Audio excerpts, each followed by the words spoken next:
Le concept de coût d'opportunité désigne la valeur de la meilleure alternative à laquelle on renonce lorsqu'on fait un choix. Charlie Munger insiste sur ce principe pour rappeler que chaque décision implique un sacrifice implicite. Ce n'est pas seulement ce que l'on obtient qui compte, mais aussi ce que l'on perd en ne choisissant pas une autre option. Comprendre ce coût invisible est essentiel pour prendre des décisions rationnelles. Les coûts d'opportunité reposent sur la rareté des ressources, qu'il s'agisse de temps, d'argent ou d'énergie. Ils ne sont pas toujours visibles car ils concernent ce qui aurait pu être fait autrement. Cette approche exige de comparer les options non seulement en termes absolus, mais aussi relatifs.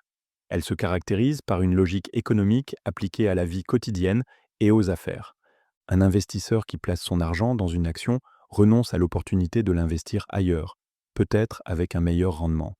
Un entrepreneur qui consacre du temps à un projet peu rentable sacrifie la possibilité de travailler sur une idée plus prometteuse.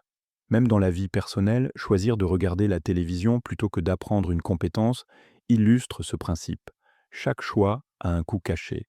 Prendre en compte les coûts d'opportunité améliore la qualité des décisions en intégrant la valeur des alternatives. Cela favorise une meilleure allocation des ressources et réduit les décisions impulsives. Cette approche incite à prioriser les actions à fort impact et à long terme. Elle développe également une pensée stratégique, essentielle dans un environnement concurrentiel. Évaluer les coûts d'opportunité peut être difficile, car les alternatives ne sont pas toujours quantifiables. Cette analyse peut conduire à la paralysie décisionnelle si l'on cherche à comparer toutes les options possibles.